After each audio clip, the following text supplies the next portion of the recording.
بسم اللہ الرحمن الرحیم۔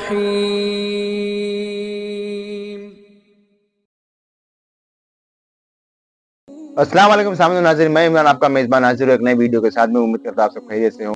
آج کی اس ویڈیو میں ہم بات کریں گے شرک کی۔ ناظرین، یہ شرک کیا ہے پہلے اس کو سمجھتے ہیں۔ ایسا کون سا کام ہے جو مسلمان ایمان والا بندہ کر لے تو اسے شرک کہتے ہیں؟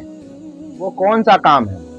میرے بہت سے مسلمان بھائی بہنوں کو پتا ہوگا کہ شرک کیا ہے، پر جن کو نہیں معلوم ہے ان بھائی اور بہنوں کے لیے میں بتا دیتا ہوں کہ شرک کا مطلب کیا ہوتا ہے۔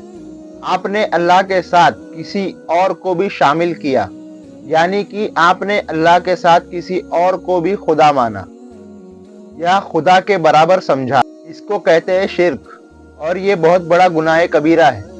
اللہ قیامت میں سب گناہ معاف کرے گا، پر شرک کرنے والے کو کبھی معاف نہیں کرے گا۔ آپ لوگ سمجھ گئے ہوں گے شرک کس کو کہتے ہیں۔ آج کے وقت میں کچھ فرقے کہیے یا کچھ جماعت جن کو دنیا اہل حدیث، وہابی، دیوبندی ان ناموں سے جانتی ہے، یہ وہ لوگ ہیں جو اہل سنت والجماعت پر شرک کرنے کا فتویٰ لگاتے ہیں۔ وہ لوگ یہ فتویٰ کیوں لگاتے ہیں؟ کیونکہ اہل سنت والجماعت کے لوگ اللہ کے ولیوں کے آستانوں پر جاتے ہیں، نبی کریم صلی اللہ تعالیٰ علیہ وسلم کی شان بیان کرتے ہیں۔ تو کیا یہ شرک ہوا؟ اس کا اتنا بہترین جواب دیا ہے مفتی عابد صاحب پاکستان سے کہ کتنا بھی بڑا جاہل کیوں نہ ہو، اگر مفتی صاحب کی بات کو سمجھ لے تو اس کی سمجھ میں آ جائے گا کہ حقیقتاً شرک کس کو کہتے ہیں۔ آئیے ویڈیو شروع کرتے ہیں۔ ویڈیو کو شروع کرنے سے پہلے اگر میرے چینل کو آپ نے سبسکرائب نہیں کیا تو سبسکرائب کر لیجئے۔ ویڈیو اگر اچھی لگے تو ویڈیو کو لائک کر دیجئے۔ میرے چینل کے اوپر آپ کو درگاہ بلاگز اسلامک بیانات کے ویڈیو دیکھنے کے لیے ملتے ہیں، تو چلیے ویڈیو شروع کرتے ہیں۔ آپ سوال نہ پوچھیں تو ہم پھر بھی جواب دیں گے، کیونکہ حضرت نے سارے کٹے گھٹے کھول دیے ہیں۔ تو الحمدللہ رب العالمین والصلاة والسلام علی سید الانبیاء والمرسلین، اما بعد۔ میں نے پہلے بھی کہا تھا کہ ہر کوئی اپنا موقع بیان کرے، کسی کے اوپر کوئی بات نہ کرے۔ حضرت نے جو باتیں کی ہیں وہ کچھ باتیں اچھی ہیں اور کچھ باتیں انتہائی غلط ہیں، ہم ان سے شدید اختلاف کرتے ہیں۔ سب سے پہلے تو یاد رکھیے اللہ رب العزت نے ارشاد فرمایا ان الشرک لظلم عظیم، شرک ظلم عظیم ہے۔ اللہ تعالی ہر گناہ کو معاف فرما دے گا لیکن وہ شرک کو معاف نہیں کرے گا۔ بے شک۔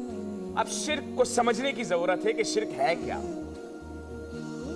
اللہ رب العزت کی ذات اور صفات کے ساتھ کسی کو شریک ٹھہرانا، اس کے برابر، اس سے بڑا، اس سے چھوٹا، کسی حیثیت میں خدا ماننا، یہ شرک ہے۔ بالکل۔ اللہ کی صفات بندے میں بھی پائی جاتی ہیں، جیسے اللہ سمیع ہے بندہ بھی سمیع ہے، اللہ بصیر ہے بندہ بھی بصیر ہے، لیکن فرق کیا ہے؟ ہزاروں کروڑا کروڑ فرق ہیں۔ بالکل۔ سب سے بنیادی چیز یہ ہے کہ ہر صفت اس کی ذاتی ہے۔ بے شک۔ اللہ کی ساری صفات اس کی ذاتی ہیں اور مخلوق کو اس کی عطا کی ہوئی ہے۔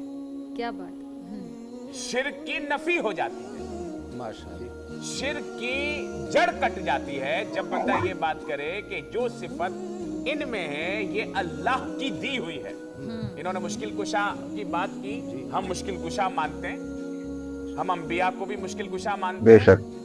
ہم اولیاء اللہ کو بھی مشکل کشا مانتے بے ہیں، شک۔ صحابہ اکرام کو بھی مشکل کشا مانتے ہیں، مولا علی کو بے بھی شک، بے مشکل شک۔ کشا مانتے ہیں۔ یہ شرک نہیں ہے، یہ شرک قطعاً نہیں ہے، کیونکہ ان کو جو طاقت عطا کی گئی ہے وہ عطائی ہے اللہ کی طرف سے، بے شک۔ اور اللہ جو مشکل کو ٹالتا ہے وہ اس کی ذاتی صفت ہے۔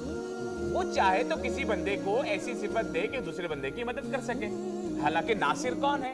اللہ۔ اللہ۔ مددگار کون ہے؟ اللہ۔ اللہ۔ لیکن ہم دیکھتے ہیں کہ مخلوق دوسری مخلوق کی مدد کرتی ہے، بالکل۔ یعنی وہ وسیلہ ہو گیا نا؟ وہ ہو گیا وسیلہ۔ آپ ساری لا رہے ہیں، میں سمجھا نہیں، آپ نہیں مان رہے۔ نہیں بھائی میری بات پوری ہونے دیں، پہلے سب سے پہلے میری بات پوری ہونے دیں۔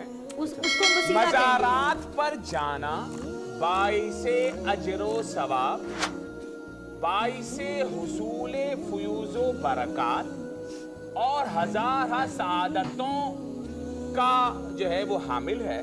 مزارات اولیاء پر جانا چاہیے اللہ کا نیک بندہ سمجھ کے، بالکل۔ اللہ سمجھ کے نہیں۔